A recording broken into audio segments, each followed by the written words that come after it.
Class 12-এর আগে P ব্লকের group 15 আমাদের পড়ানো হয়েছিল। এরপর আছে গ্রুপ 16, 17 আর 18। তার মধ্যে আমি গ্রুপ 17 আর 18টা আজকে পড়াচ্ছি।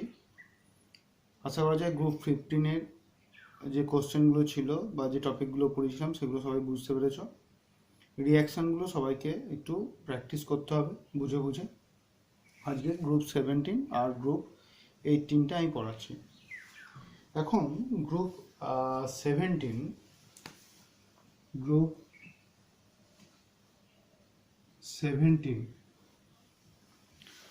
17-এর যে মৌলগুলো আছে সেগুলো হচ্ছে কি না, ফ্লোরিন, ক্লোরিন, ব্রোমিন, আয়োডিন, অ্যাস্টাটাইন। এখন এইগুলোর গ্রুপ 17 মৌলগুলোর আর একটা নাম হচ্ছে হ্যালোজেন মৌল। কেন হ্যালোজেন বলা হয় এদের? না, গ্রুপ 17 মৌলগুলো সামুদ্রিক লবণ উৎপন্ন করে, সি সল্ট ফর্ম করে, তাই এদেরকে বলা হয় হ্যালোজেন এলিমেন্ট। এদের ইলেকট্রনিক কনফিগারেশন কি? কমন ইলেকট্রনিক কনফিগারেশন কি? NH2 NP5। যেমন ফ্লোরিন হচ্ছে 9, 17, 35, 53, 32, 85। এই হচ্ছে এদের অ্যাটমিক নাম্বার অথবা পারমাণবিক ক্রমাঙ্ক। এদের ইলেকট্রন বিন্যাস তাহলে কি হলো? NH2 NP5। যেমন ক্লোরিনের ক্ষেত্রে যদি করা হয় তাহলে এদের হয় 3s2 3p5। যেমন ব্রোমিনের ক্ষেত্রে 4s2 4p5, আয়োডিনের ক্ষেত্রে 5s2 5p5, অ্যাস্টাইনের ক্ষেত্রে 6s2 6p5। এইভাবে হচ্ছে এদের ইলেকট্রনিক কনফিগারেশন। এখন এখান থেকে যে টাইপের কোশ্চেনগুলো আছে সেগুলো নিয়ে আলোচনা করি।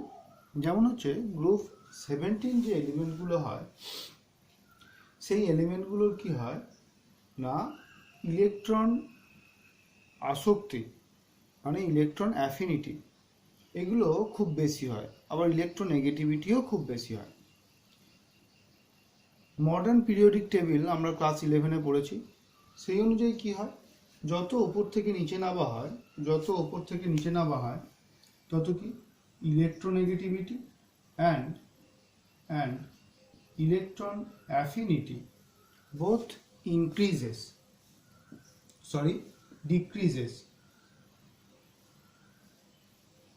decreases. এখন এই যে সিরিজটা, যেমন fluorine to chlorine to bromine to iodine to astatine, এটার সব কি হচ্ছে, ইলেকট্রোনেগেটিভিটি ক্রমশ ডিক্রিজ করে, ইলেকট্রন অ্যাফিনিটিও তাই। কিন্তু এখানে একটা এক্সেপশনাল কেস আছে।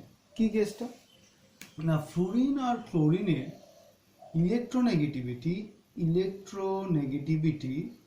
ফ্লোরিনের বেশি ক্লোরিনের থেকে, বাট ইলেকট্রন অ্যাফিনিটি ক্লোরিনের বেশি ফ্লোরিনের থেকে। এর কারণটা কি? এটা একটা খুব ইম্পর্টেন্ট কোশ্চেন। কি কারণ দেখা যাক। যদি ফ্লোরিন আর ক্লোরিনের ইলেকট্রনিক কনফিগারেশন আমরা দেখি, ফ্লোরিনের ইলেকট্রনিক কনফিগারেশন কি? 1s2 আর 2s2 2p5, ফ্লোরিন 9। ক্লোরিনের হচ্ছে 1s2 2s2 2p6 3s2 3p5। এখন এখানে একটা ভ্যাকেন্ট 3d পড়ে থাকছে। এবার ইলেকট্রন অ্যাফিনিটি মানে কি? ইলেকট্রন অ্যাফিনিটি মানে হচ্ছে ইনফিনাইট ডিস্টেন্স থেকে কোনো একটা ইলেকট্রনকে যদি কোনো একটা অ্যাটমের পেলান্টিমেট সেলে যদি আমরা প্রবেশ করাই, পেলান্টিমেট সেল মানে লাস্ট যে অরবিটটা বা সেলটা, তাতে যদি আমরা ইলেকট্রনটাকে ঢোকাই তখন কিছু পরিমাণ এনার্জি রিলিজ হয়। কেন? হায়ার এনার্জি স্টেট থেকে লোয়ার এনার্জি স্টেটে আসছে কিছু পরিমাণ হায়ার এনার্জি স্টেট। কেন না, আমরা জানি যে নিউক্লিয়াস থেকে যত আমরা দূরে যাব তত হায়ার এনার্জি স্টেট। তাহলে যখনই আমরা ঢোকাতে যাচ্ছি, তাহলে হায়ার এনার্জি স্টেট থেকে লোয়ার এনার্জি স্টেটে যখন ইলেকট্রন আসে তখন কিছু পরিমাণ এনার্জি রিলিজ করে। তাহলে এই এনার্জি রিলিজ করার জন্য ইলেকট্রন অ্যাফিনিটির সময় কিছু পরিমাণ এনার্জির রিলিজ ঘটে। সেই এনার্জিটাই হচ্ছে কোনো একটা অ্যাটমের, এলিমেন্টের অ্যাটমের ইলেকট্রন অ্যাফিনিটি। এখন কথা হচ্ছে, ক্লোরিনের ক্ষেত্রে যে এনার্জির রিলিজ ঘটে, ফ্লুরিনের ক্ষেত্রে সেই এনার্জির পরিমাণটা কিন্তু কম। তার কারণটা কি? তার কারণ হচ্ছে ফ্লুরিনের সাইজটা ছোট, যার জন্য ইলেকট্রন ডেনসিটি খুব বেশি। অন্যদিকে ক্লোরিনের সাইজটা ফ্লুরিনের থেকে বেশি, আবার ইলেকট্রন ডেনসিটিও কম, কারণ 3Dটা ফাঁকা পড়ে আছে। যার জন্য যখন আমরা একটা ইলেকট্রনকে বাইরে থেকে 2Pতে ঢোকাতে যাব, তখন এর যে ইলেকট্রন ক্লাউডটা আছে, এটা খুব ডেন্স ইলেকট্রন ক্লাউড, খুব ঘনত্ব খুব বেশি। সেই ইলেকট্রন ক্লাউডটা ওই ইলেকট্রনটাকে রিপেল করবে। এখানেও যে রিপালশন হবে না তা নয়, মানে বিকর্ষণ হবে না তা নয়, হবে, কিন্তু এর তুলনায় অনেক কম। যার কারণে এখানে সহজে ইলেকট্রন ঢুকতে পারবে, কিন্তু এখানে ইলেকট্রন ঢোকার প্রবণতাটা কম হবে এর তুলনায়। যার কারণে এখানে এনার্জি রিলিজ, এখানে তাহলে কী করতে হবে, আমাকে বাইরে থেকে কিছু পরিমাণ এনার্জি দিয়ে প্রবেশ করাতে হবে। যার কারণে যে পরিমাণ এনার্জি ও ছাড়ছিল ইলেকট্রন ঢোকার জন্য, যে পরিমাণ এনার্জি রিলিজ হচ্ছিল, আর আমি বাইরে থেকে যে পরিমাণ এনার্জি দিচ্ছি, সেটার নেটটা এর থেকে কমে গেল। এর ক্ষেত্রে তো আমাকে বাইরে থেকে এনার্জি দিতে হচ্ছে না, শুধু এনার্জি রিলিজটাই হচ্ছে।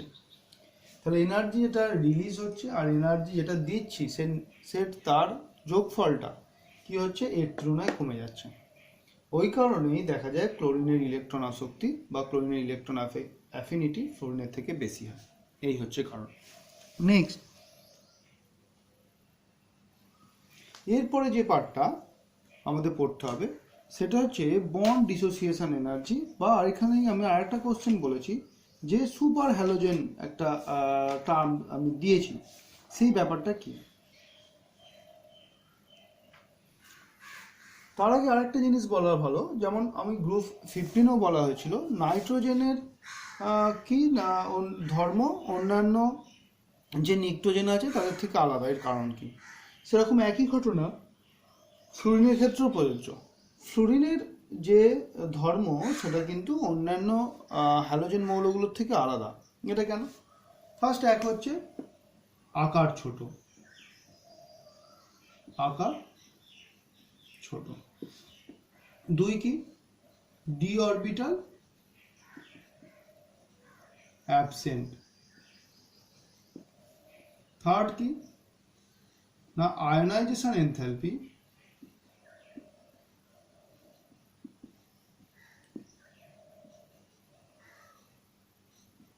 এনথালপি বেশি। তাহলে এগুলো হচ্ছে ওর কারণ। আর একটা কি, এখানে হচ্ছে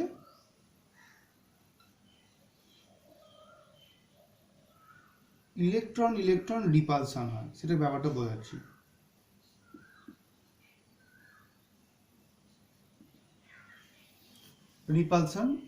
রিপালশন ঘটে।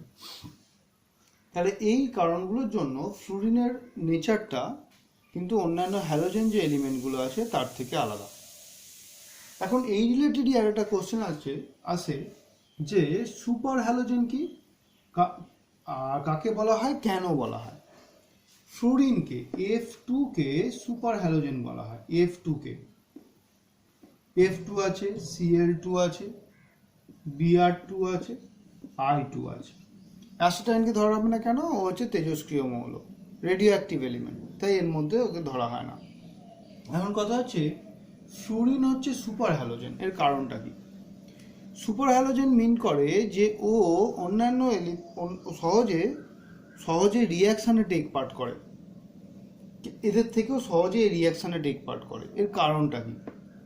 ফ্লুরিনের রিয়াকশানে টেক পার্ট করার প্রধান কারণ হচ্ছে ফ্লুরিনের সাইজ ছোট হওয়ায়, এই যে দুটো ফ্লুরিন অ্যাটম F বন্ড করে আছে, এদের সাইজ যেহেতু ছোট, যার কারণে এদের ইলেকট্রন ডেন্সিটিটা খুব বেশি। এখন ইলেকট্রন ডেন্সিটি যদি খুব বেশি হয়, আবার কাছাকাছি, সাইজ যেহেতু ছোট, এরা কাছাকাছি থাকে, যার কারণে ইলেকট্রন ডেন্সিটি দুটো অ্যাটমের যে ইলেকট্রন ক্লাউড তাদের মধ্যে তীব্র রিপালসিভ ফোর্স, তীব্র বিকর্ষণ বল ক্রিয়া করে। তীব্র বিকর্ষণ বল ক্রিয়া করে কেন?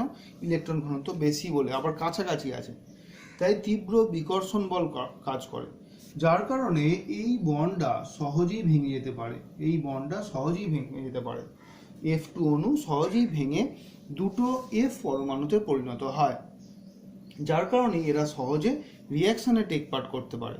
তাই F2 কে সক্রিয় হ্যালোজেন অথবা এটাকে অ্যাক্টিভ হ্যালোজেন বলা হয়।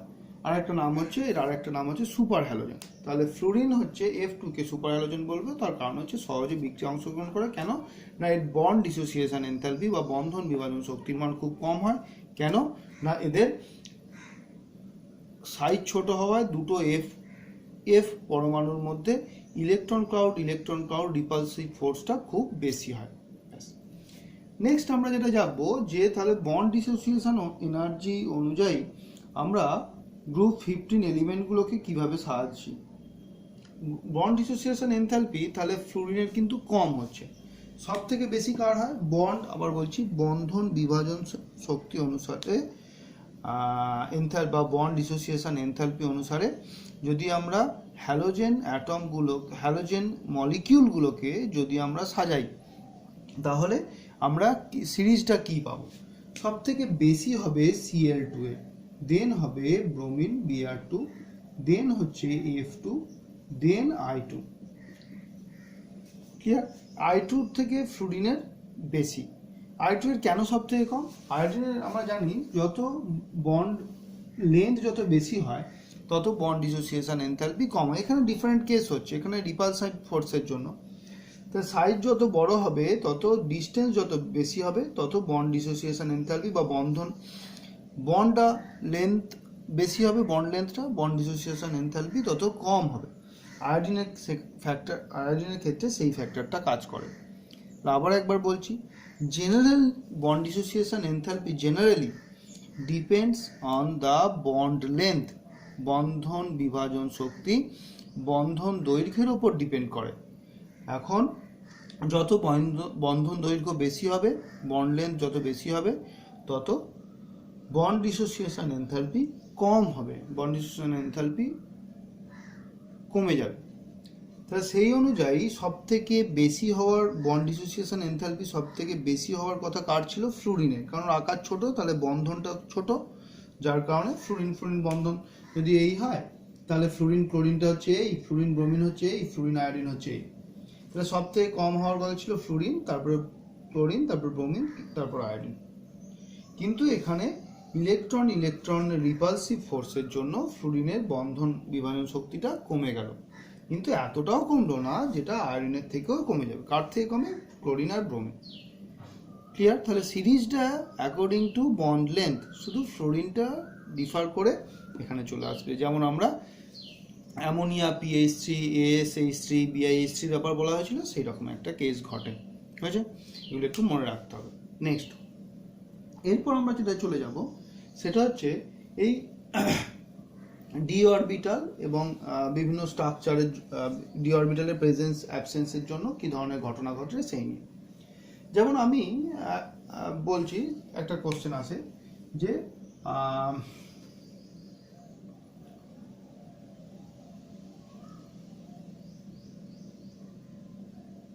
ClF3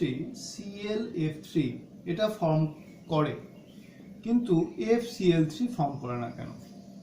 এটা আগেও এরকম কোশ্চেন নিয়ে আলোচনা করেছি গ্রুপ 15-এ।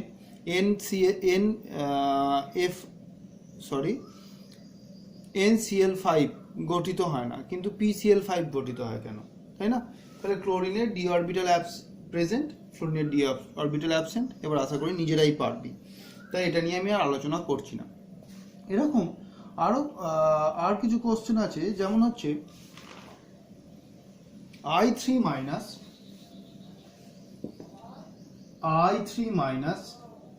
Br3 minus এগুলো গঠিত হয়, কিন্তু F3 minus এটা গঠিত হয় না কেন? এরকম একটা কোশ্চেন আছে। তাহলে F3 মাইনাস গঠিত হয় না, কিন্তু I3 মাইনাস Br3 মাইনাস এগুলো গঠিত হয় কেন? এটা কিভাবে অ্যাকচুয়ালি গঠিত হয় সেটা আমাকে আগে দেখতে হবে। যেমন হচ্ছে ফার্স্ট I2 একটা মলিকিউল, তাতে I minus lone pair I minus আছে, সেখান থেকে লোন পেয়ার দিয়ে ডি অরবিটালে প্রবেশ করে, ডি অরবিটালে ঢোকে। ডি অরবিটালে ঢুকলে কি হয় না I3 মাইনাস এটা ফর্ম করে। ব্রোমিনের ক্ষেত্রে সেম। এখন আয়োডিন, ব্রোমিন, ক্লোরিন এদের ক্ষেত্রে ভ্যাকেন্ট ডি অরবিটাল আছে, যার কারণে এই লোন পেয়ারটা ঢুকে অসমযোজী বন্ধন, কোঅর্ডিনেট বন্ড ফর্ম করতে পারে X2 মানে I2 Br2 Cl2 এর সঙ্গে। কিন্তু এখানে F2 এই দুটো ফ্লুরিন অ্যাটমের কোনোটাতেই তো ভ্যাকেন্ট ডি অরবিটাল নেই, তাহলে F মাইনাস তার লোন পেয়ার দিয়ে যে এর ভেতরে ঢুকবে সেই চান্সেসটা নেই, কোঅর্ডিনেট বন্ড ফর্ম হচ্ছে না, যার কারণে F3 মাইনাস এটা ফর্ম হয় না। কিন্তু I3 minus, Br3 minus, Cl3 minus এগুলো ফর্ম হতে পারে, সবই ডি অরবিটালের ব্যাপার স্যাপার। এই হচ্ছে একটা টাইপের কোশ্চেন আনসার। নেক্সট আগে আর একটা কোশ্চেন যেটা আগে আলোচনা হয়েছে দেখবে, সেটা হচ্ছে NH3 গণনাঙ্ক স্ফুটনাঙ্ক বা স্ফুটনাঙ্কই বলো PH3 অপেক্ষা বেশি কেন? সেটা কি দিয়েছিল? হাইড্রোজেন বন্ড দিয়ে। সেম একই টাইপের HF সাধারণ উষ্ণতায় তরল, কিন্তু HCl এটা খেয়াল রাখতে হবে, কিন্তু এখানে hydrogen chloride not hydrochloric acid. HCl কে যখন জলে মেশানো হচ্ছে তখন সেটা হাইড্রোক্লোরিক অ্যাসিডে পরিণত হচ্ছে, তার আগে পর্যন্ত কিন্তু এটা হাইড্রোজেন ক্লোরাইড। আমার এখানে কথাটা হচ্ছে HCl as hydrogen chloride, HF as hydrogen fluoride. তাহলে HF সাধারণ উষ্ণতায় তরল, কিন্তু HCl গ্যাসীয় কেন? তার কারণ হাইড্রোজেন বন্ড। HF এর ক্ষেত্রে স্ট্রং হাইড্রোজেন বন্ড, কারণ ফ্লুরিনের ইলেকট্রোনেগেটিভিটি বেশি, আর HCl এর ক্ষেত্রে হাইড্রোজেন বন্ড খুব উইক, ক্লোরিনের কম ইলেকট্রোনেগেটিভিটির জন্য, অথবা গঠিতই হয় না হাইড্রোজেন বন্ড, যার কারণেই HF এর স্ফুটনাঙ্ক HCl অপেক্ষা বেশি হয়। নেক্সট আরেকটা কোশ্চেন দিয়েছি, IF7 ফর্ম করে কিন্তু ICl7 বা IBr7 ফর্ম করে না কেন? IF7 যদি দেখা যায় আয়োডিনের সাইজটা বড়, সে কি করে সহজেই 7টা ফ্লুরিন অ্যাটমকে জায়গা দিতে পারে, কারণ ফ্লুরিনের সাইজও ছোট। কিন্তু যখনই ক্লোরিন, Cl বা ব্রোমিন আসবে, এদের সাইজ যেহেতু বড় হয়ে যায়, তাই একটা আয়োডিন অ্যাটম 7টা ক্লোরিন বা 7টা ব্রোমিনকে জায়গা দিতে পারে না, যার কারণেই IF7 ফর্ম করলেও ICl7 বা IBr7 এগুলো ফর্ম করতে পারে না। নেক্সট এরপরে আমাদের যেটা পড়তে হবে সেটা হচ্ছে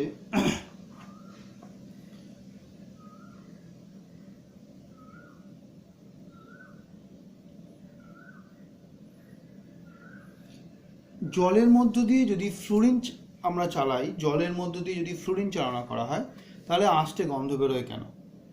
এগুলো খাতায় আমি যেটা নোটস মতন দিয়েছি সেটা দেখলেই বুঝতে পারবি। কারণ হচ্ছে যদি জলের সঙ্গে ফ্লুরিনের রিয়াকশন হয়, তাহলে oxygen, ozone gas O2, O3 আর HF তৈরি হয়। এখন ওজোন এর স্মেল হচ্ছে, এর গন্ধ হচ্ছে আঁশটে, যার কারণেই জলের মধ্য দিয়ে ফ্লুরিন চালনা করলে আমরা আঁশটের গন্ধ পাই। ক্লিয়ার? নেক্সট এরপর একটা কোশ্চেন আসে যে পরীক্ষাগারে আমরা যখন ফ্লুরিন প্রস্তুত করতে যাই তখন কাঁচের পাত্র নেওয়া হয় না কেন? এটা একটা কোশ্চেন আসে। আর অথবা আর একটা কোশ্চেন আসে যে পরীক্ষাগারে ফ্লুরিন বা HF প্রস্তুতিতে কি কি অসুবিধা হয় আর সেগুলোকে দূর করা হলো কিভাবে? পরে কোশ্চেনটা আছে। এখানে কারোর অসুবিধা, বিজ্ঞানীটার নাম হচ্ছে ময়সা এই অসুবিধাগুলো দূর করেছিলেন। ফার্স্ট হচ্ছে কেন প্রস্তুত করা হয় না সেটা নিয়ে আলোচনা করা হোক। কাঁচের ফ্লুরিন প্রস্তুত করা হয় কিভাবে? না, ফ্লুরিন প্রস্তুত করা হয় HF এর তড়িৎ বিশ্লেষণ করে। এখন HF কি করে না silica SiO2 HF reacts with SiO2, also reacts with calcium silicate CaSiO3, also reacts with sodium silicate Na2SiO3। এগুলো সব কটার সঙ্গে কিন্তু HF রিয়াকশন করতে পারে। আর কাঁচের প্রধান উপাদানই হলো কাঁচের কম্পোনেন্টগুলো হলো SiO2, CaSiO3, Na2SiO3। তাহলে যদি আমরা কাঁচের মধ্যে HF নিয়ে তাতে যদি ইলেকট্রোলাইসিস ঘটাই, তাহলে HF তো এদের সঙ্গে রিয়াকশন করে যাবে। HF যদি ওদের সঙ্গে রিয়াকশন করে যায়, তাহলে কাঁচের পাত্রটা কি হবে? ক্ষয়ে যাবে। ওই যে কারণেই আমরা আবার HFটা নষ্টও হবে, যার কারণে আমরা কাঁচের পাত্রে ফ্লোরিন প্রস্তুত করতে পারি না। এগুলো রিয়াকশনগুলো পড়তে হবে, যাদের অতগুলো রিয়াকশন, প্রথম 4টে রিয়াকশন কিন্তু লিখতেই হবে। লাস্ট রিয়াকশনটা লেখো না লেখো, প্রথম 4টে রিয়াকশন কিন্তু লিখতেই হবে। নেক্সট কোশ্চেন হচ্ছে যে কি কি অসুবিধা হয়েছিল পরীক্ষাগারে HF থেকে F2 প্রস্তুত করতে, কি কি অসুবিধা হয়েছিল। ফার্স্ট অসুবিধা হচ্ছে এই যে কাঁচের পাত্রের সঙ্গে বিক্রিয়া করে যায়, আর হচ্ছে HF খুব একটা ভালো তড়িৎ বিশ্লেষ্য পদার্থ নয়, এটা একটা প্রবলেম। কাঁচের পাত্রের সঙ্গে বিক্রিয়া করে যায় একটা প্রবলেম। আর একটা হচ্ছে HF এর স্ফুটনাঙ্ক হচ্ছে -19 ডিগ্রি সেন্টিগ্রেড, যার কারণে এই তড়িৎ বিশ্লেষণের সময় আমাকে টেম্পারেচারটা অনেক কম রাখতে হয়। তাহলে কি কি অসুবিধা বললাম? 3টে অসুবিধা। এক হচ্ছে কাঁচের যে পাত্রে করানো হবে বা যে তড়িৎদ্বার ইউজ করা হবে তার সঙ্গে রিয়াকশন করে যাবে HF। নেক্সট হচ্ছে HF এর ভালো তড়িৎ বিশ্লেষ্য পদার্থ নয়, কারণ এই তড়িৎ বিশ্লেষণের মাধ্যমেই F2 তৈরি করা হয়। HF এর তড়িৎ বিশ্লেষণের মাধ্যমে, ইলেকট্রোলাইসিসের প্রসেস। থার্ড হচ্ছে HF এর স্ফুটনাঙ্ক হচ্ছে -19 ডিগ্রি সেন্টিগ্রেড, যার কারণে কি হয় না উপযুক্ত হিমায়কের প্রয়োজন হয়। এখন এই প্রবলেমগুলো দূর করার জন্য দূর করলেন কে? বিজ্ঞানী মোয়েসা বলে একজন। তিনি কি বললেন? তিনি HF এর তড়িৎ বিশ্লেষণ ক্ষমতা বাড়ানোর জন্য KHF2 কে ইউজ করলেন। KHF2 ভালো তড়িৎ বিশ্লেষণ একটা লবণ, KHF2 কে উনি ইউজ করলেন, দিয়ে তড়িৎ বিশ্লেষণ ক্ষমতা বাড়ালেন। দ্বিতীয় প্রবলেম কি ছিল না কাঁচের উপাদানের সঙ্গে বিক্রিয়া করে যাচ্ছিল, তাই জন্য প্ল্যাটিনাম আর ইরিডিয়াম দ্বারা গঠিত সংকর ধাতুর ইলেকট্রোড আর তার পাত্র ইউজ করলেন, যার সঙ্গে বিক্রিয়া করে না HF। থার্ড পয়েন্টে কি করলেন? তিনি CH3Cl মিথাইল ক্লোরাইডকে হিমায়ক রূপে ব্যবহার করলেন, যার স্ফুটনাঙ্ক হচ্ছে -23 ডিগ্রি সেন্টিগ্রেড। তাহলে এইভাবে 3টে অসুবিধা দূর করে HF থেকে ফ্লোরিন প্রস্তুত করা সম্ভব হলো। এখন এই রিলেটেড আর একটা আমি কোশ্চেন দিয়েছি, দেখবে যে কাঁচের নকশা কাটা হলো কিভাবে, কাঁচের উপর নকশা কাটা হয় কি রূপে ফ্লোরিনের প্রস্তুতির ওখানে। এটা ভালো করে শোনো। ফার্স্ট হচ্ছে কাঁচের সঙ্গে কে বিক্রিয়া করে না HF বিক্রিয়া করে। প্রথমে যে কাঁচটার ওপর নকশা কাটা হবে তার ওপর পুরু করে মোমের প্রলেপ দিয়ে দেওয়া হয়। ভালো করে শুনবে, কাঁচের যার ওপর নকশা কাটা হবে, যে ডিজাইন করা হবে, তার ওপর মোমের প্রলেপ দিয়ে দেওয়া হয়। মোমের প্রলেপ দেওয়ার পর যে রকম নকশা আমরা কাটবো, ধরো এই কাঁচ, তার উপর কি করা হলো? একটা মোমের প্রলেপ দিয়ে দেওয়া হলো, মোমের প্রলেপ দিয়ে দেওয়া হয়েছে, সাদা ধরো প্রলেপটা আছে। এখন যে নকশাটা কাটবো সেটা কি করলো? ছোট একটা পিন নিয়ে সেই নকশাটা এর ওপর কেটে নেওয়া হলো, এর ওপর কাটা হলো। তাতে কি হলো? মোমের প্রলেপটা উঠে গেল, দিয়ে এই জায়গাটা আমরা কাঁচটা দেখতে পেলাম। এবার এর ওপর আমি HF ঢেলে দিলাম অল্প পরিমাণে। HF ঢালি এই জায়গাগুলোতে খোদাইয়ের মতন হয়ে গেল। এরপরে মোমের প্রলেপ তুলে নিলে এই জায়গাটা ওই একই অবস্থায় রয়ে গেল। ফলে কাঁচের নকশার সৃষ্টি হলো। তাহলে এইভাবে আমরা কাঁচের ওপর নকশা তৈরি করতে পারি। Next question. এরপর দেখবে আরও কিছু কোশ্চেন আছে, যেমন ফ্রেমিল লবণ, KHF2কে ফ্রেমিল লবণ বলা হয়।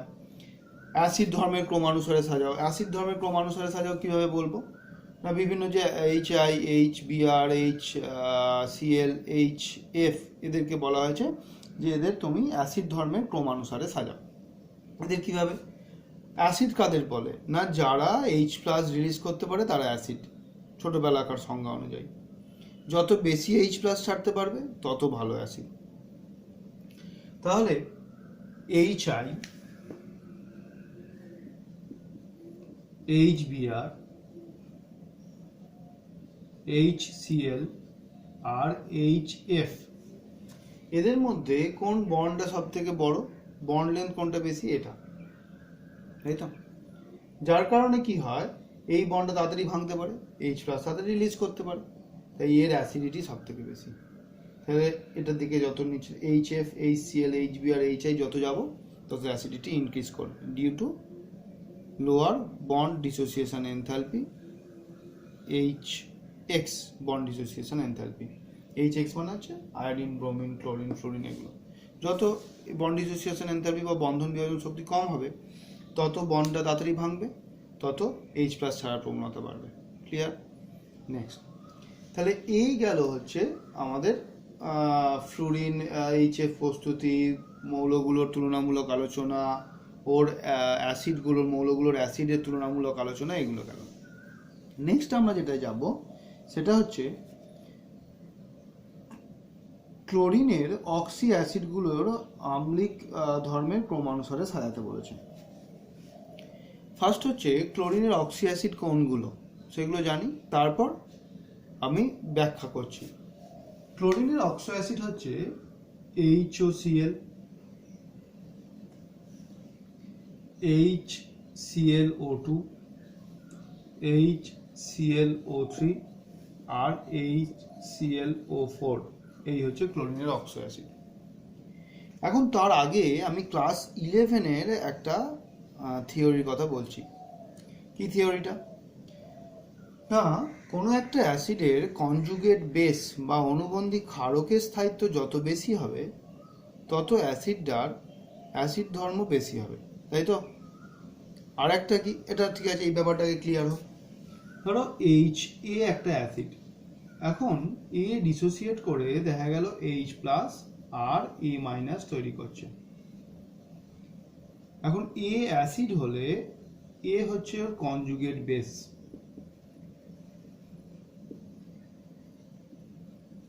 বর্নস্টেড অ্যান্ড লাউরির যে তত্ত্ব সেই অনুসারে। তাহলে এ যদি কনজুগেট বেস হয়, এখন এর স্টেবিলিটি, কনজুগেট বেসটার স্টেবিলিটি যদি অ্যাসিডের থেকে বেশি হয়, তাহলে এ কী চাইবে, যে আমি আরও স্টেবল ফর্মে থাকি, মানে কী চাইবে না H+ ছেড়ে দিয়ে আমি A- যাই, তাই তো চাইবে? তাহলে এর স্টেবিলিটি বেশি হতে হবে, তবেই H-এ তাড়াতাড়ি ডিসোসিয়েট করে ভেঙে গিয়ে H+ আর A- তৈরি করবে। তাহলে যত তাড়াতাড়ি H+ ফর্ম করবে তত তার অ্যাসিডিটি বেশি। তাহলে ঘুরিয়ে আমি আগের সঙ্গে যদি কোরিলেট করি, তাহলে H-এর বা কোনো একটা অ্যাসিডের কনজুগেট বেসের স্টেবিলিটি যত বেশি হবে তত H+ তাড়াতাড়ি ছাড়তে চাইবে, তত অ্যাসিডিটি বেশি। তার মানে কী হলো, যত বেশি কনজুগেট বেস স্টেবল তত অ্যাসিডের অ্যাসিডিটি বেশি। এবার সেই ব্যাপার নিয়ে চলো। এর সঙ্গে আর একটা আমাকে থিওরির পার্ট মনে করতে হবে, সেটা হচ্ছে রেজোনেন্স। কি বলা হয়েছিল, কোনো আয়ন বা কম্পাউন্ডের রেজোনেটিং স্ট্রাকচার যত বেশি হবে তত তার স্টেবিলিটি বেশি। কেন না ডিলোকালাইজেশন অফ চার্জ বা ডিলোকালাইজেশন অফ পাই ইলেকট্রন বা ডিলোকালাইজেশন অফ লোন পেয়ার এগুলো হয়, যার কারণে ওদের স্টেবিলিটি বাড়ে। যত চার্জের ডিলোকালাইজেশন হবে, যত চার্জ এক জায়গায় জমে থাকবে না, ঘুরে বেড়াতে পারবে চারিদিকে, তত তার স্টেবিলিটি বেশি।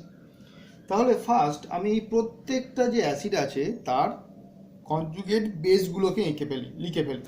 এর কনজুগেট বেস কি হবে, ও সিঙ্গেল বন্ড Cl, এর মাথায় মাইনাস, কারণ H+ বেরিয়ে গেছে। এর কি হবে, Cl ডবল বন্ড ও, সিঙ্গেল বন্ড ও মাইনাস। এর কি হবে? Cl ডবল বন্ড ও, ডবল বন্ড ও, সিঙ্গেল বন্ড ও মাইনাস। এর কি হবে?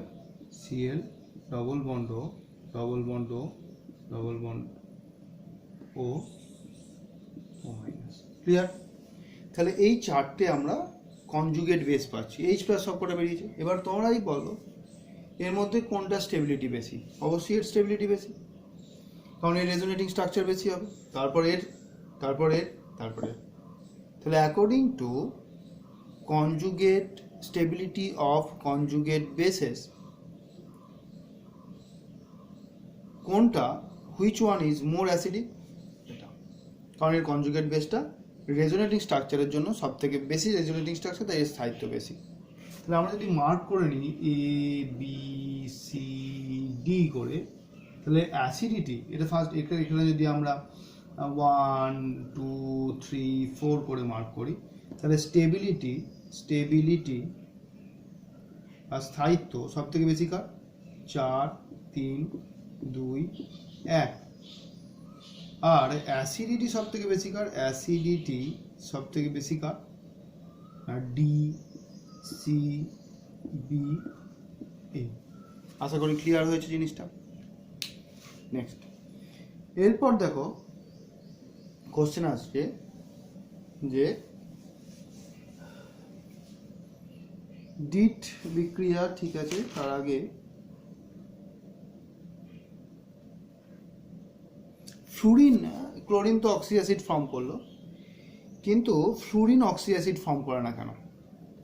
এখন অক্সি অ্যাসিড ফর্ম করতে গেলে, যেমন ধরো এখানে HOCl, তাহলে এখানে ক্লোরিন কিন্তু এটা -2, ক্লোরিন হচ্ছে +1, এ হচ্ছে +1।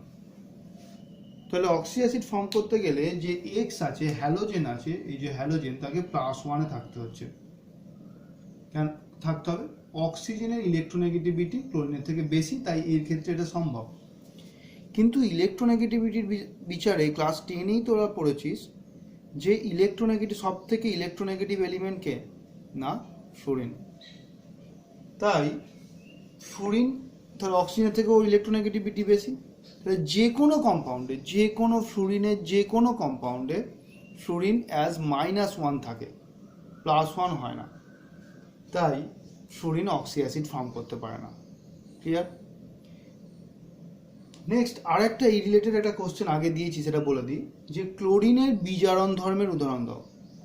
Reducing property of chlorine. ক্লোরিনের রিডিউসিং প্রপার্টি কী হবে? না, যেখানে ক্লোরিন ইলেকট্রন নেবে, মানে ক্লোরিন নিজে কি হবে, ক্লোরিন যেখানে ইলেকট্রন রিলিজ করবে, মানে ক্লোরিন নিজে কি হবে? পজিটিভ। সেটাই হচ্ছে ক্লোরিনের রিডিউসিং প্রপার্টি। তাহলে ক্লোরিন কোন কোন মৌলের ক্ষেত্রে বা এলিমেন্টের ক্ষেত্রে ইলেকট্রন তার রিলিজ করার টেন্ডেন্সি থাকবে? ফ্লুরিন আর অক্সিজেন। তাহলে যদি ক্লোরিনের সঙ্গে আমরা ফ্লুরিনের রিয়াকশন করাই, ক্লোরিনের সঙ্গে এটাও হবে, এখানেও ক্লোরিন কিন্তু এটা ফর্মের সময় chlorine as a reducing agent কাজ করছে। ক্লোরিনের সঙ্গে ফ্লুরিনের যদি রিয়াকশন করাই, তৈরি হয় ClF। তাহলে এখানে 0 0, তার জায়গায় ফ্লুরিন হয়ে যাচ্ছে -1, এ হচ্ছে +1। তাহলে এখানে ক্লোরিন কি করছে? ইলেকট্রন ছেড়েছে ফ্লুরিনকে একটা করে, যে এখানে বোঝা যায় যে ক্লোরিনের রিডিউসিং প্রপার্টি আছে। ক্লিয়ার? নেক্সট, এরপর আমাদের যে কোশ্চেনগুলো আছে সেগুলো হচ্ছে একটা গ্রুপ 16 আর 17 মিলিয়ে একটা কোশ্চেন আছে, সেই কোশ্চেনটাকে আলোচনা করি। 16টা যদিও পড়ানো হয়নি, তবু এর পার্ট যেহেতু এখানে কোশ্চেনটা দিয়েছি, যেহেতু সেই হিসেবে আমি বলে নিচ্ছি। একটা কোশ্চেন আছে যে ক্লোরিন আর Cl2 আর SO2 এদের বিরঞ্জন ধর্ম। বিরঞ্জন ধর্ম মানে কালারকে ডিসকালার, কোনো একটা কালার কম্পাউন্ডকে ডিসকালার করার যে টেন্ডেন্সি, মানে কোনো একটা রঙিন যৌগকে সেটাকে বর্ণহীন করে দেবে, এই যে টেন্ডেন্সি, সেটাকে বলা হয় বিরঞ্জন ধর্ম। বলে Cl2 আর SO2 এর বিরঞ্জন ধর্মের তুলনা করো। এখন আমি এখানে 17-এ কোশ্চেনটা দিয়েছি, আর্দ্র ক্লোরিন শুষ্ক রঙিন বস্তুকে বিরঞ্জিত করতে পারে, কিন্তু শুষ্ক ক্লোরিনটা পারে না কেন? মানে যদি জল থাকে ক্লোরিনের সঙ্গে, তাহলে সেই ক্লোরিনটা কোনো রঙিন বস্তুকে বিরঞ্জিত করতে পারে, মানে ওটাকে বর্ণহীন করে দিতে পারে, কালার কোনো এলিমেন্টকে ডিসকালার করে দিতে পারে। কিন্তু যদি ওটা ড্রাই ক্লোরিন হয়, মানে জল যদি না থাকে, তাহলে কিন্তু ও বিরঞ্জন করতে পারে না, কালারলেস করতে পারে না। এর কারণটা কি? সেম একই ঘটনা SO2 এর ক্ষেত্রেও যায়। যদি হাইড্রেটেড ফর্মে থাকে তাহলে এ কালারলেস করতে পারে কালার্ড কম্পাউন্ডকে, কিন্তু যদি হাইড্রেটেড ফর্মে না থাকে তাহলে করতে পারে না। এর কারণটা কি? ফার্স্ট দেখা যাক দুটোর মেকানিজমটা কি, কিভাবে ওরা কালারলেস করে। Chlorine when reacts with water molecule, it forms HOCl and HCl, এটা ফর্ম করে। এরপর এই যে HOCl আছে, এটা ডিসোসিয়েট করে তৈরি হয় HCl আর অক্সিজেন। কি অক্সিজেন? না ন্যাসেন্ট অক্সিজেন বা জায়মান অক্সিজেন। ন্যাসেন্ট অক্সিজেন বা জায়মান অক্সিজেন। তো দেখা যাচ্ছে যদি ওয়াটার, এবার এই জায়মান যে অক্সিজেনটা আছে এটাই কি করে, কোনো একটা কালার্ড কম্পাউন্ডকে কালারলেস করে, মানে রঙিন বস্তুকে বর্ণহীন করে। কারণ এর যে অ্যাক্টিভিটি সেটা সাধারণ যে অক্সিজেন তার থেকে অনেক বেশি হয়। এর ক্ষেত্রে ঘটনাটা কি হয়? তাহলে SO2 যখন জলের সঙ্গে সংস্পর্শে আসে তখন SO2 কি করে না H2SO4 করে, আর কি করে না জায়মান হাইড্রোজেন ফর্ম করে, ন্যাসেন্ট হাইড্রোজেন ফর্ম করে। তাহলে এ যে বিরঞ্জনটা ঘটায় সেটা জায়মান অক্সিজেন দিয়ে, এ যে বিরঞ্জনটা ঘটায় সেটা জায়মান হাইড্রোজেন দিয়ে। এই ব্যাপারটা ক্লিয়ার? কিন্তু দুই ক্ষেত্রেই বোঝা যাচ্ছে যে কিন্তু জলের উপস্থিতি ছাড়া কিন্তু কেউই জায়মান অক্সিজেন বা জায়মান হাইড্রোজেন তৈরি করতে পারে না। তার ফলে জল যদি না থাকে তাহলে বিরঞ্জন করতে পারবে না। ওই জন্যই আর্দ্র ক্লোরিন বা আর্দ্র SO2 বিরঞ্জন করতে পারে, কিন্তু সাধারণ অবস্থায় শুষ্ক অবস্থায় এরা বিরঞ্জন করতে পারে না। ক্লিয়ার ব্যাপারটা? নেক্সট, এরপরে যে টপিক, এরপরে পার্থক্য। তাহলে এখানে পার্থক্য কি হলো? ফার্স্ট ডিফারেন্স হচ্ছে জায়মান অক্সিজেন তৈরির মাধ্যমে, এটা হচ্ছে জায়মান হাইড্রোজেন তৈরির মাধ্যমে। নেক্সট এদের মধ্যে আর কি ডিফারেন্স আছে? তাহলে এই যে রিয়াকশানটা যাবে সেটা তো অক্সিডেশন, কারণ অক্সিজেন অ্যাটাচ হবে। এই যে রিয়াকশানটা যাবে সেটা হচ্ছে রিডাকশান, কারণ হাইড্রোজেন অ্যাটাচ হবে। এই ব্যাপারটা ক্লিয়ার? আরেকটা মনে রাখতে হবে যে এর যে অক্সিডেশনের মাধ্যমে যে বিরঞ্জনটা করাচ্ছে সেটা অনেক স্টেবল হয়, কিন্তু এটা আনস্টেবল, এটা আবার কালারটা ফিরে আসতে পারে। এই হচ্ছে এদের মধ্যে ডিফারেন্সটা। আর আমি যে কোশ্চেনটা দিয়েছিলাম তার অ্যান্সারটাও এখানে বলে দিলাম। নেক্সট কোশ্চেন হচ্ছে আন্তঃহ্যালোজেন যৌগ কি, মানে ইনার হ্যালোজেন কম্পাউন্ড কি, তার সঙ্গে হচ্ছে সিউডো হ্যালোজেন কম্পাউন্ড কি। চলো দেখা যাক, বা সিউডো হ্যালাইড কি। তাহলে ইনার হ্যালোজেন কম্পাউন্ড কি?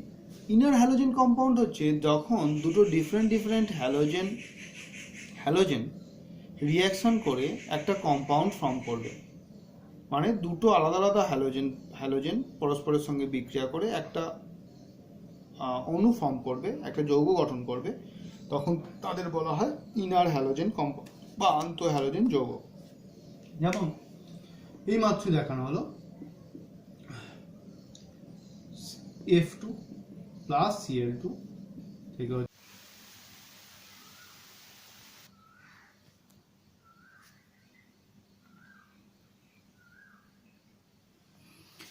এরপর যে পার্টটা আছে সেটা হচ্ছে inner halogen compound. Inner halogen কম্পাউন্ডটা কি না, সেটা হচ্ছে যে দুটো halogen atom, different halogen molecule বা অ্যাটম যখন পরমাণু বা অণু পরস্পরের সঙ্গে রিয়াকশান করে একটা যৌগের অণু গঠন করছে, তখন সেটাকে বলা হচ্ছে ইনার হ্যালোজেন কম্পাউন্ড বা ইনার হ্যালোজেন মলিকিউল। যেমন দেখো আগেই দেখিয়েছি I2-র সঙ্গে, যদি I2 বাদ দিয়ে আমি F2-র সঙ্গে বলি, F2-র সঙ্গে যদি Cl2 এর রিয়াকশান করাই তাহলে তৈরি হয় ClF, ClF এটা হচ্ছে একটা ইনার হ্যালোজেন কম্পাউন্ড। এছাড়াও আরেকটা এক্সাম্পল দেওয়া আছে IF7, IF7, IF3, ClF3, এগুলো সবই হচ্ছে ইনার হ্যালোজেন কম্পাউন্ড। এখন এই ইনার হ্যালোজেন কম্পাউন্ডগুলোর সক্রিয়তা বলা হয় কি না হ্যালোজেন যে অণুগুলো আছে তার থেকে বেশি। যেমন হচ্ছে আমি একটা কোশ্চেন দিয়েছি ICl, ICl এর সক্রিয়তা বলা হচ্ছে Cl2 এর থেকে বেশি। এর কারণটা কি? চলো দেখেন, ICl এর সক্রিয়তা Cl2 এর থেকে বেশি, এর কারণ হচ্ছে ICl এই যে বন্ডটা আছে আর Cl এই যে বন্ডটা আছে, বন্ডটা দেখলে দেখা যায় এই বন্ডটা কিন্তু পোলার। কেন পোলার বন্ড হচ্ছে না, ক্লোরিনের ইলেকট্রোনেগেটিভিটি আয়োডিনের থেকে বেশি হওয়ায় এর দিকে ইলেকট্রন সরে আসছে, এর মাথায় ডেল মাইনাস, এর মাথায় ডেল প্লাস চার্জ জয়েন করছে। কিন্তু এদের দুজনকার ইলেকট্রোনেগেটিভিটি সেম হওয়ায় কোনো দিকে ইলেকট্রন সরছে না, তাই এটা হচ্ছে নন পোলার। এই হচ্ছে কারণ।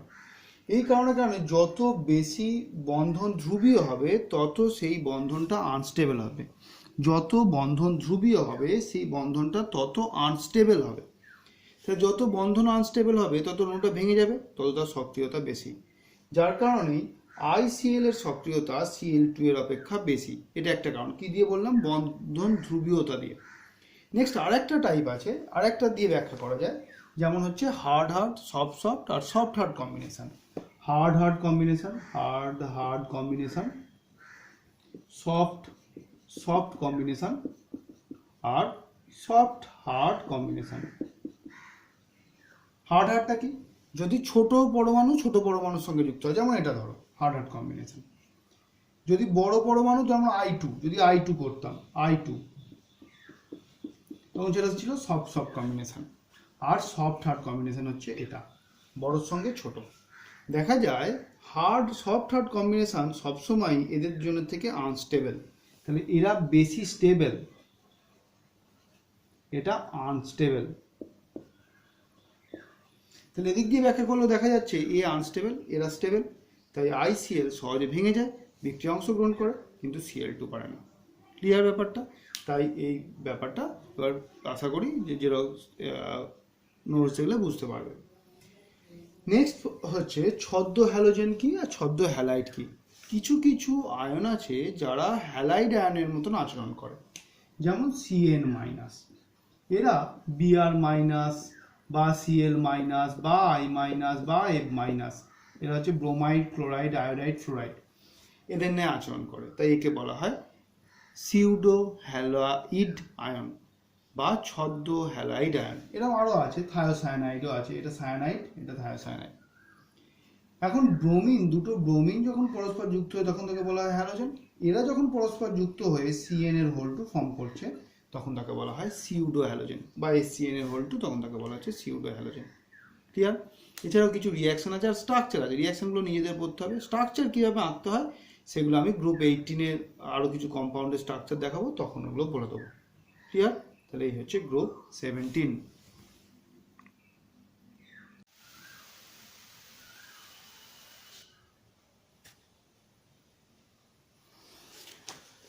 এবার আমাদের পড়ার বিষয় হচ্ছে গ্রুপ 18 মৌল। গ্রুপ 18 মৌলগুলো কি কি না, হিলিয়াম, নিয়ন,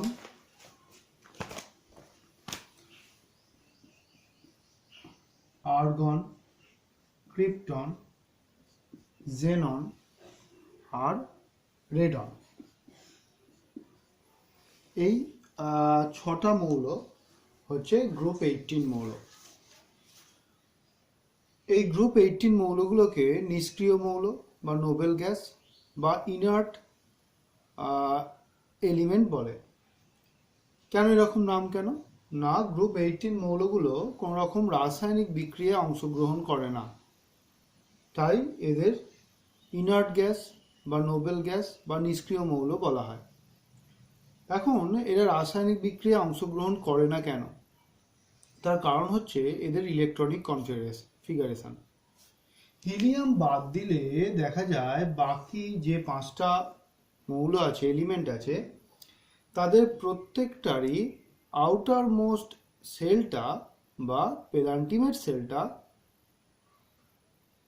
NH2NP6 অর্থাৎ ফুলফিলড হয়ে আছে, যার কারণে এদের ইলেকট্রনিক কনফিগারেশন খুবই স্টেবল। তাই এরা ইলেকট্রন লসও করতে চায় না বা ইলেকট্রন গেইনও করতে চায় না। আমরা জানি কোনো রাসায়নিক বিক্রিয়া বা কেমিক্যাল রিয়াকশানে ইলেকট্রনের আদান প্রদান হয়, যে নতুন কম্পাউন্ড ফর্ম করে। কিন্তু এখানে যেহেতু ইলেকট্রনিক কনফিগারেশনটা খুবই স্টেবল এদের, তাই এরা ইলেকট্রন ছাড়তে চায় না, তাই এরা বা গ্রহণও করতে চায় না, তাই এরা রাসায়নিক বিক্রিয়ায় অংশগ্রহণ করে না। তাহলে এদের জেনারেল ইলেকট্রনিক কনফিগারেশন কি? NH2NP6, এই হচ্ছে এদের জেনারেল ইলেকট্রনিক কনফিগারেশন। হিলিয়ামের ক্ষেত্রে একটা নয়, এখানে দ্বৈত সূত্র ফলো, ডাবলেট রুল ফলো করে, দ্বৈত সূত্র ফলো করে। এখানে অষ্টক সূত্র, অক্টেট রুল। এর ক্ষেত্রে কি? শুধু 1s2। তাই নিয়নের ক্ষেত্রে হবে 2s2 2p6, 3s2 3p6, 4s2 4p6, 5s2 5p6। আর রেডন যেটা নিষ্ক্রিয় এবং তেজস্ক্রিয় মৌল, সেটা হচ্ছে 6s2 6p6। এই হচ্ছে এদের ইলেকট্রনিক কনফিগারেশন। এরপর তাহলে এরা কেন রাসায়নিক বিক্রিয়া অংশগ্রহণ করে না সেটা পরিষ্কার। এরপর একটা কোশ্চেন আসে যে হিলিয়াম যৌগ গঠন করে না কেন? এটা 2017 সালে ওয়েস্ট বেঙ্গলের বোর্ড এক্সামিনেশনে পড়েছিল। হিলিয়াম কেন যৌগ গঠন করে না? এর প্রধান যে কারণগুলো সেগুলো হচ্ছে, 1 নম্বর হচ্ছে হিলিয়ামের ইলেকট্রনিক কনফিগারেশন খুব স্টেবল এবং আকার ছোট।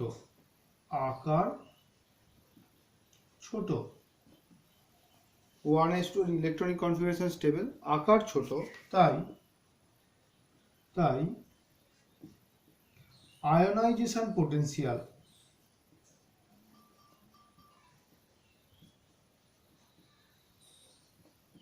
পোটেনশিয়াল খুব বেশি হয়। 3 নম্বর হচ্ছে এদের বন্ড অর্ডার, এটা ক্লাস 11 এর কেমিক্যাল বন্ডিং এর একটা পার্ট। বন্ড অর্ডার কি হয়? 0 হয়, যার কারণে হিলিয়াম কোনো যৌগ গঠন করে না। এমন He2 এই মলিকিউলটা ফর্ম করতে পারে না, He2 এটাও ফর্ম করতে পারে না। কারণ বন্ধন করতে গেলে কি, বন্ড অর্ডারটা তো এক হওয়ার প্রয়োজন, যদি সিঙ্গেল বন্ড হয় সেটাও হয় না, ইলেকট্রন দেওয়া নেওয়া হয় না, সমযোজী বন্ধন করতে পারে না। তাই এই হচ্ছে ঘটনা, যৌগ গঠন করতে পারে না, আর নিজের অণু গঠন, দুটো পরমাণু দিয়ে অণু গঠনও করতে পারে না। নেক্সট পার্ট হচ্ছে, আমরা এটা যদিও দ্রবণেরও এটা এই কোশ্চেনটা আসে, দ্রবণ বলে যে চ্যাপ্টারটা 12 আছে, সেটা হচ্ছে আগেতে ডুবুরিদের যে শ্বাসক্রিয়ার জন্য যে সিলিন্ডার ব্যবহার করা হতো, সেখানে নাইট্রোজেন আর অক্সিজেনের মিশ্রণ ব্যবহার করা হতো, কিন্তু তার জায়গায় এখন অক্সিজেন আর হিলিয়ামের মিশ্রণ এটা ব্যবহার করা হয় কেন?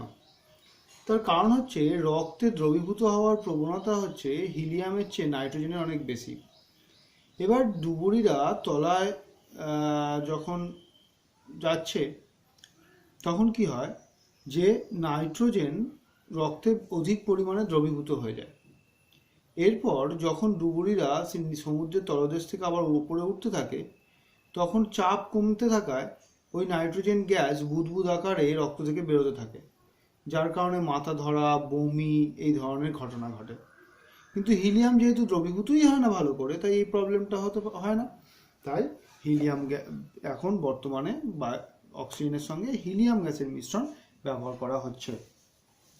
নেক্সট একটা কোশ্চেন আছে যে বেশিরভাগ নিষ্ক্রিয় গ্যাস ঘটিত যৌগ সেটা জেনন ঘটিত হয় কেন?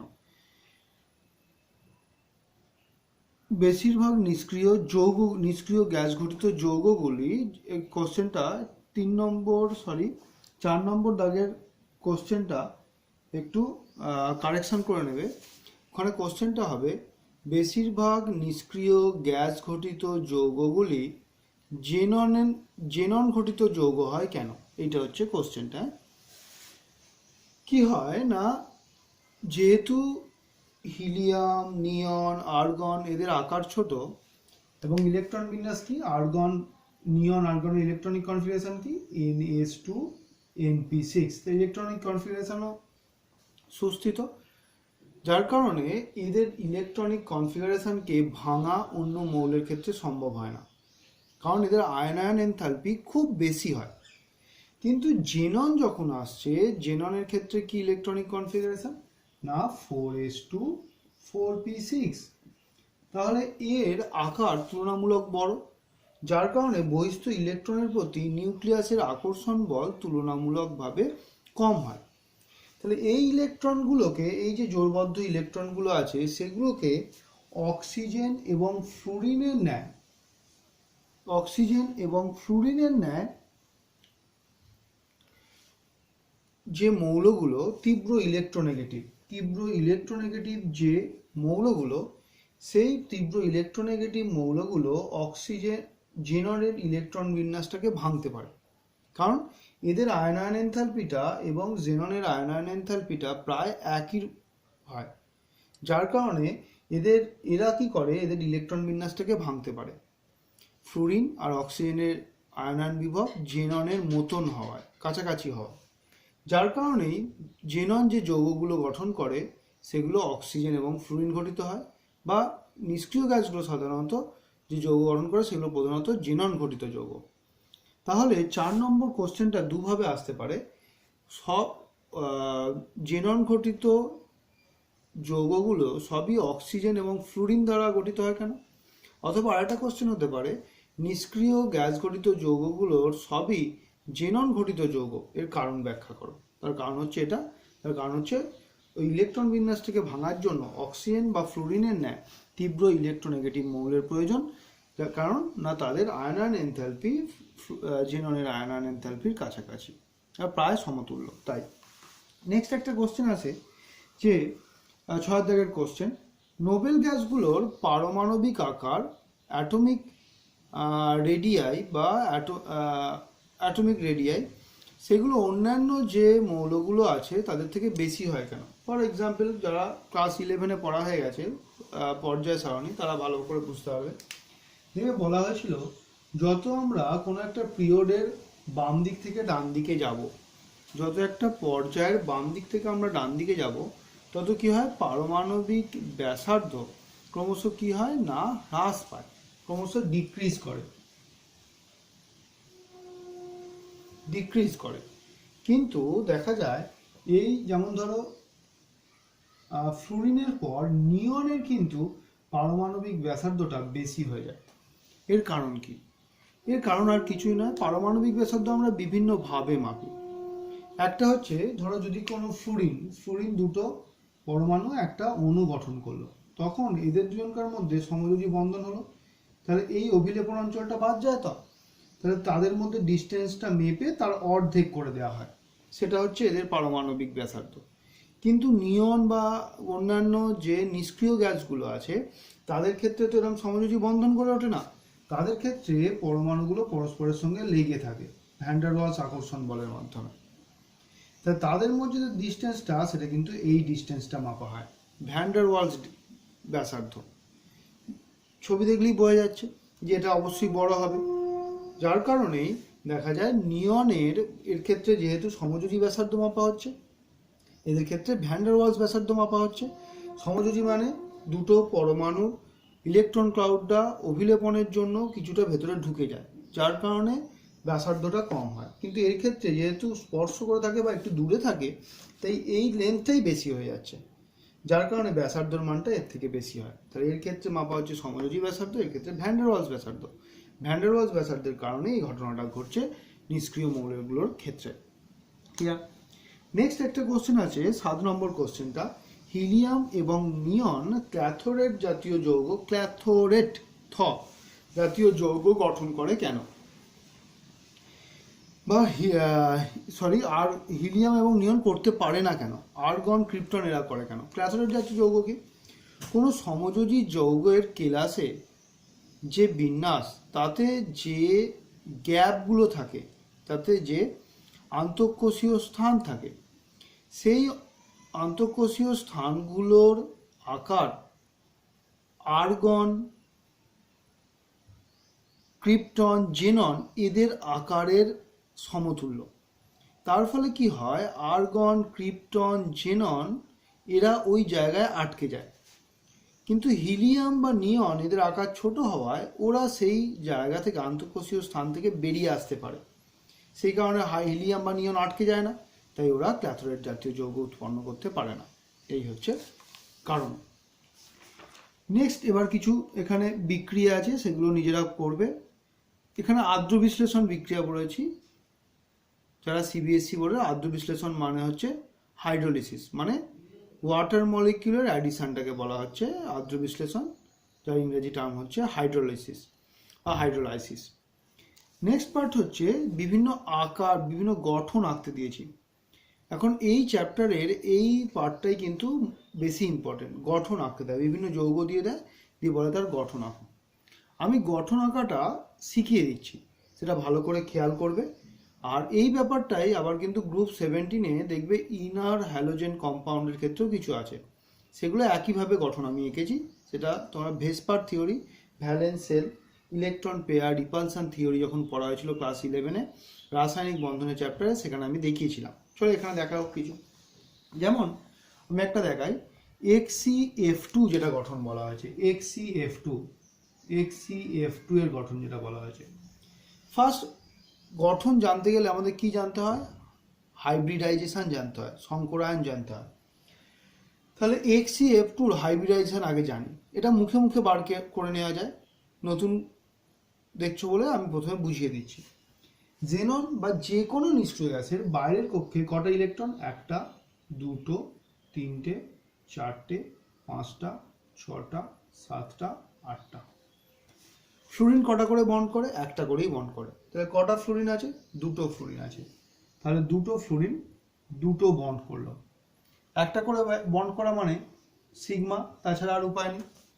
যদি 2টো করে বন্ড করতো তাহলে একটা সিগমা হতো, একটা পাই হতো। যেহেতু দুজনে একটা সিঙ্গেল বন্ড করেছে, তাই দুটোই সিগমা বন্ড। তাহলে বাকি কি পড়ে রইল? এই একটা নিঃসঙ্গ ইলেকট্রন জোড়, লোন পেয়ার, এই একটা লোন পেয়ার, আর এই একটা লোন পেয়ার। হাইব্রিডাইজেশনে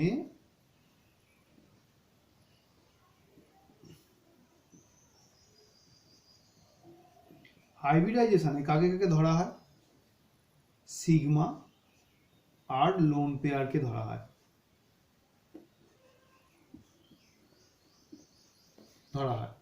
পাইকে কিন্তু ধরা হয় না, এইটাকে ধরা হয়। তাহলে এখানে 2টো সিগমা আছে আর 3টে লোন পেয়ার আছে। তাহলে মোট কটা হাইব্রিডেশন নাম্বার কত হলো? 5। তাই তো, 1 2 3 4 5। তাহলে একটা এস, P3, এস একটা বেশি হয় না, P3টে, 4টে হলো, আর একটা ডি। তাহলে SP3D। এখন SP3D স্ট্রাকচার হলে কীরকম, হাইব্রিডেশন হলে কীরকম স্ট্রাকচার হওয়ার কথা? না, ট্রাইগোনাল বাইপিরামিডাল স্ট্রাকচার হওয়ার কথা। কীরকম সেটা? এই XC, এই একটা লোন পেয়ার, এই একটা লোন পেয়ার, এই একটা লোন পেয়ার, আর এই একটা ফ্লুরিন, এই একটা ফ্লুরিন।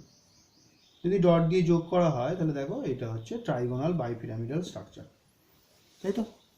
কিন্তু লোন পেয়ার হাইব্রিডাইজেশনে টেক পার্ট করলেও এই ক্ষেত্রে কিন্তু স্ট্রাকচারে টেক পার্ট করছে না। তাহলে এর স্ট্রাকচারটা কীরকম হচ্ছে? Linear in structure. ক্লিয়ার ব্যাপারটা? হওয়ার কথা ছিল ট্রাইগোনাল বাইপিরামিডাল, কিন্তু লোন পেয়ার থাকার কারণে এটা হচ্ছে লিনিয়ার ইন স্ট্রাকচার। এগুলো করতে করতে প্র্যাকটিস হয়ে গেলে আর অসুবিধা হবে না। নেক্সট আরেকটা গঠন বলছি, দেখো XCT শেপ যেটা, XCOF2, তার আগে XCO3 বলি। চলো XCO3 বলি। XCO3-তে এক সেম ঘটনা। কটা? 8টা ইলেকট্রন, 2 3 4 5 6 7 8টা ইলেকট্রন। অক্সিজেন কটা করে বন্ড করে? অক্সিজেন 2টো করে কিন্তু বন্ড করে, একটা সিগমা, একটা পাই। তাহলে একটা অক্সিজেন সিগমা, এই অক্সিজেন, ওই অক্সিজেনটাই পাই। আর একটা অক্সিজেন সিগমা, এটা কিন্তু পাই। আর একটা অক্সিজেন সিগমা, এটা কিন্তু পাই। তাহলে 3টে অক্সিজেন হয়ে গেল। তাহলে এইগুলো সব পাই, পাই পাই সিগমা সিগমা সিগমা। তাহলে কটা হলো? 1 2 3 4টে। তাহলে কি হলো? sp3। ক্লিয়ার? তাহলে sp3 হলে কি স্ট্রাকচার হওয়া উচিত? না টেট্রাহেড্রাল স্ট্রাকচার হওয়া উচিত, অ্যামোনিয়া টাইপ এটা স্ট্রাকচার হবে। দেখো তাহলে XeO3 তে এই ডবল বন্ড, এই ডবল বন্ড, এই ডবল বন্ড, আর এখানে একটা লোন পেয়ার হওয়া উচিত ছিল কিন্তু টেট্রাহেড্রাল, কিন্তু এই লোন পেয়ার আছে এখানে, তাহলে টেট্রাহেড্রাল হয় না, কি হয়ে যায়? পিরামিডাল স্ট্রাকচার হয়ে যায়, পিরামিডীয় আকৃতি। যেমন অ্যামোনিয়া হচ্ছিল সেম ঘটনা হচ্ছে, তাহলে এটা পিরামিডীয় স্ট্রাকচার হয়ে যায়। এই হচ্ছে গঠনের ব্যাপার স্যাপার। আরও বলছি, আরও একটা বলি এক্সাম্পল। যেমন আর একটা আছে XeOF2 আছে, XeOF2 এর স্ট্রাকচার কীরকম? একইভাবে চলো 8টা, 1 2 3 4 5 6 7 8, 8টা। এখন এই 8টা ইলেকট্রনের মধ্যে দুটো ফ্লুরিন আছে, তাহলে দুটো ফ্লুরিন দুটো সিগমা, একটা করেই বন্ড করে, তাহলে এটা সিগমা এটাও সিগমা। অক্সিজেনের একটা সিগমা হবে আর একটা হবে পাই, হয়ে গেল। এবার একটা লোন পেয়ার, এই একটা লোন পেয়ার, তাহলে কটা হলো? 1 2 3 4 5টা, 5টা। তাহলে কি হাইব্রিডেশন কি? sp3 4টে, d sp3d, p তো 3টের বেশি হয় না, sp3d। তাহলে এটারও কি স্ট্রাকচার হওয়ার কথা? ট্রাইগোনাল বাইপিরামিডাল স্ট্রাকচার হওয়ার কথা, কিন্তু কি হচ্ছে দেখো, Xe ডবল বন্ড, এই একটা লোন পেয়ার, এই একটা লোন পেয়ার, এই একটা, এই একটা, এই একটা ফ্লুরিন, এই একটা ফ্লুরিন, এ টেক পার্ট করছে না এরা দুজন। এটা কি দেখাচ্ছে? দেখো টি শেপ, যদি ঘুরিয়ে আঁকি তাহলে এই টাইপের দেখতে হয়ে যাচ্ছে। দাও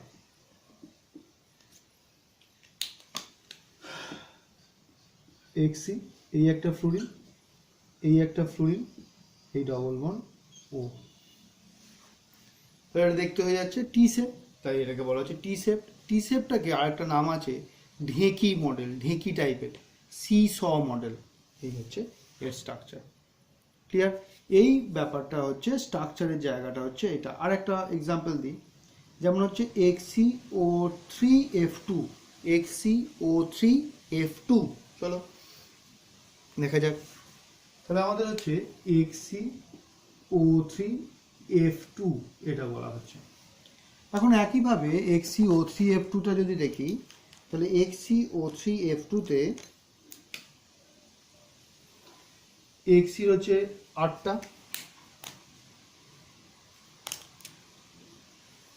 1 2 3 1 2 3 4 5 6 7 8টা ইলেকট্রন। ফ্লুরিন কটা বন্ড করছে? একটা, একটা, দুটোই কিন্তু সিগমা, দুটো ফ্লুরিন। অক্সিজেন 3টের মধ্যে সিগমা পাই, সিগমা পাই, সিগমা পাই, তাহলে সিগমা সিগমা সিগমা, তাহলে কটা বন্ড হলো? দেখো 5টা। তাহলে এর হাইব্রিডেশন কি হবে? sp3d। কি স্ট্রাকচার হবে? না ট্রাইগোনাল বাইপিরামিডালই হবে, এটা হওয়ার কথা যেটা সেটাই। কেন? এখানে কোনো লোন পেয়ার নেই। তাহলে কীরকম স্ট্রাকচারটা? Xe ডবল বন্ড ও, ডবল বন্ড ও, ডবল বন্ড ও, এই হচ্ছে ফ্লুরিন আর এই হচ্ছে ফ্লুরিন।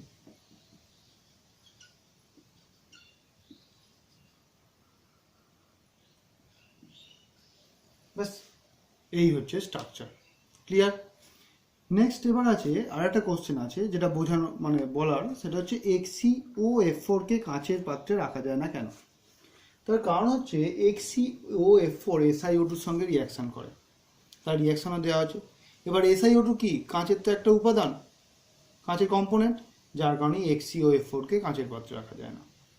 একইভাবে পরে একটা কোশ্চেন আছে, XeF6 একটা ফ্লুরিনেটিং এজেন্ট ব্যাখ্যা করো। ফ্লুরিনেটিং এজেন্ট কি? সেই সকল কম্পাউন্ডকেই ফ্লুরিনেটিং এজেন্ট বলা হবে যারা কিনা অন্য কম্পাউন্ডকে ফ্লুরিন ডোনেট করবে। তাহলে FCX6 এর সঙ্গে যদি আমরা SF4 এর রিয়াকশান করাই, দেখা যায় XCF6 লস করে, ফ্লুরিন লস করে SF4কে ডোনেট করে, যার কারণে এটাকে বলা হয় ফ্লুরিনেটিং এজেন্ট। ক্লিয়ার? এই হচ্ছে গ্রুপ 18-এর এইটুকুই। এখানে স্ট্রাকচারটা বেশি ইম্পর্টেন্ট, এগুলো করতে হবে।